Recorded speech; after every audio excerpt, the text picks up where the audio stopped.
დღეშვენი სტუმარია წიგნს რომ არასოდეს გეთხოვება ის კაცი უფრო გურული ვიდრე მანდარინი ეროვნული ბიბლიოთეკის გენერალური დირექტორი გიორგი კეკელიძე გამარჯობა დაბრძანეთ შემოგარდა როგორ ხარ მანდარინზე უკეთესად ვარ ასეც უნდა იყოთ კერკეტი კაკალიით ასე ვთქვათ ვცდილობ გიორგი ახალ წიგნს წერ მაგასაც ვცდილობ ვიცი რომ ვცდილობ რაზე იქნება შენი წიგნი ხო ეს წიგნი არ იქნება მთლად იმ თემატიკის რაც შენი გადაცემა არის გულისხმობ იუმორისტულს უბრალოდ მიზეზის გამო რომ ეს არის ჩვენთვის გასაგები და მთლად კარგად არ გასახსენებელი პერიოდის ამბები გულისხმობ 90-იანი წლების დასაწყის იუმორისტულებს ვიყავით შეჩოულები შენგან და რას იზამ ცხოვრება მოიტანა ამ თვალსაზრისით და შესაბამისად მე მგონია რომ იქნება ალბათ უფრო ადეკვატური გახსენება ვიდრე ვთქვათ გურული დღიურებია იმ პერიოდის იმიტომ რომ ეს არის პერიოდი როდესაც საბჭოთა კავშირი დაამთავრდა დაიწყო გარდამავალი პერიოდი დამოუკიდებლობისკენ და შესაბამისად თაობა რომელიც მაშინ ცხოვრობდა რეალურად დაიკარგა აქედან გამომდინარე მე მგონია რომ ეს პერიოდი იმსახურებს უფრო მეტ გაანალიზებას ჩვენგან ახალი თაობისგან და ასე შემდეგ რომ უფრო კარგად და უკეთ გავიგოთ საიდან მოვდივართ რა პრობლემებიდან მოვდივართ და რა იწვევს თუნდაც იმ სირთულეებს რასაც თქვენი გადაცემის წინა ნაწილში მოვკარი თვალი და ყური გულისხმობ აი ამ პრემიების და სხვა საკითხების ამბებს რაც შეიძლება ერთ შეხედვით საერთოდაც არ ებმოვდეს ერთმანეთს მაგრამ მეორე მხრივ ქვეყანას რომელიც ჯერჯერობით სამწუხაროდ თლად ვერ ჩამოყალიბდა ყველაფერი ბუნებრივია აწყოში არ აქვს მან უნდა იფიქროს წარსულზეც რამ განაპირობა ეს ყველაფერი და ამის ერთგვარი შეხსენებაც არის თრილერია ცხადია ჟანრი არის დეტექტიური ანუ ორი თავგადასავალი ასე ორი თავგადასავალი ქვია ოღონდ ეს არ არის ორი მაგრამ არ გონია ხოლმე ორი იყვნენ არც მხოლოდ ერთი ადამიანი გულისხმება სხვათა შორის ამ ორ თავგადასავალში და იგულისხმება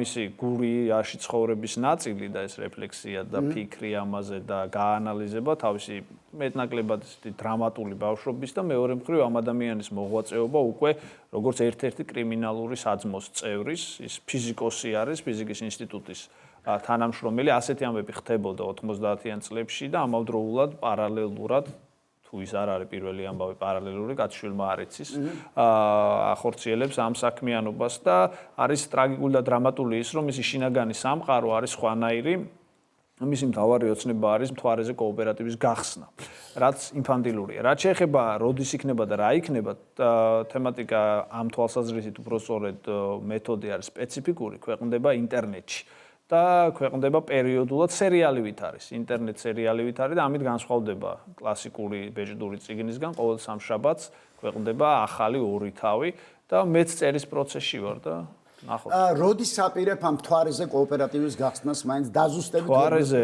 კოოპერატივის გახსნა ალბათ არასდროს არ მოხერხდება რამდენი თავი დარჩა ასე მაგრამ რომანი დასრულდება საახალწლოდ დიახ ეს ერთი ციკლი დასრულდება თუ საერთოდ ამაზე მორჩები და უკვე დაიწყებს სხვა თემაზე სხვა რომანზე მუშაობას დავიწყებ ბუნებრივია შემდეგ შეიძლება ბეჭდურ წიგნადაც გამოიცეს მაგრამ ამ წუთას ამ ჯერზე მე გადავწყვეტე რომ ეს ელექტრონული ვერსია მე ისე რომ მე მგონია რომ ეს ნაწილი ძალიან ისეთი მნიშვნელოვანი ალბათ მე ხათლად კარგად ტელევიზიებს თვალს არ ვადევნებ მაგრამ როგორც წესი ტელეგადაცემებსაც ძირცილად ადამიანები მე უკვე ონლაინ სივრცეში ნახულობენ ჩანაწერებს და რომ ჩვენ უნდა გავუწიოთ ამას ანგარიშ, ფეხი აუწყოთ და რაღაცნაირად. გიორგი, გურული დღიურებს მსგავსად იქ უამრავი ავტობიოგრაფიული ასე გახსენებები გვაქვს.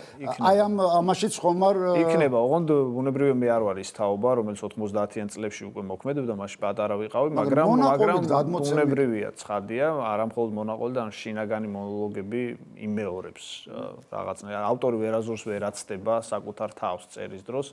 ეს ტყუილია, გარედან ვერ შეაფასებ ვერაფერს, თუ შენ საკუთარი გამოცდილება რაღაცას არ კარნახობს, ან საკუთარი დამოკიდებულება არ კარნახობს, ასე რომ მე მგონია რომ ჩემი თავი იქ მეორდება, ისე როგორც მეორდება გურიაც და 90-იანების გურია ძალიან გავდა დასაწყისის გურია, შუა წლების გურიას, მაშინ როდესაც თქვა გურული დღიურების ამბები იწერება.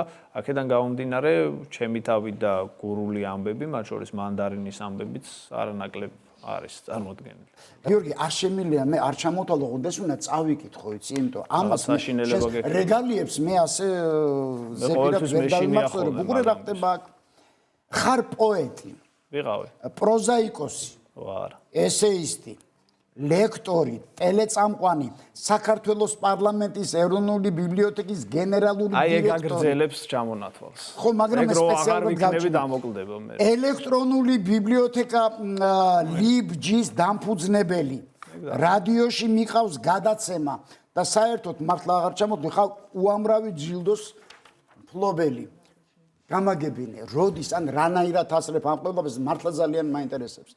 და რას თორია, 27 წლის იყავი შენ გიორგი, როდესაც გახდი გენერალური დირექტორი საჯარო ბიბლიოთეკის. დროის მენეჯმენტი რაღაცნაირად მაქვს მოწესრიგებული, ეს გურულების საქმეა ზოგადად და ამ საქმეში გურულები მე მგონი ყველაზე უფრო წარმატებულები არიან, სხვა მხრივ გვიჭირს რაღაცეები ხანდახან. რაც შეეხება ჯილდოების ამბავში მე არ ვარ ჩართული, ბუნებრივია და ეს ჩემი დროის მენეჯმენტს არ ხარჯავს. რაც შეეხება აი ამ ეროვნულ ბიბლიოთეკაში მუშაობას, მე მინდა ვთქვა, რომ ეს ლეგენდა არის, ბიბლიოთეკაში შემუშაობა არა. ის რომ მწერალმა არ შეიძლება სხვა ერთი შეხედვით არ ამწერულ ადგილას იმუშაოს, მე მგულისხმობ მენეჯმენტს და ასე შემდეგ. პირიქით, რაც უფრო ბევრნაირ გამოცდილებას შეიძენ ადამიანი და რაც უფრო მეტს ნახა, უფრო მეტი მასალა დაგროვდება და მე ძალიან ბევრნაირ და ხანდახან უცნაურ ხალხსაც ხვდები ხოლმე. და აქედან გამომდინარე ეს ყველაფერი პირიქით. დიდი მადლობა დღევანდელი დღისათვის შესანიშნავი ადამიანი გზავდები. კარგად.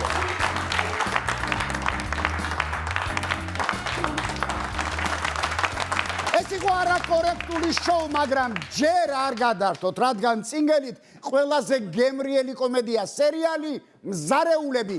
მე კი ხვალამდე გემშვიდობებით და გიტოვებ დღის ბრილიანტს. ნახვამდის.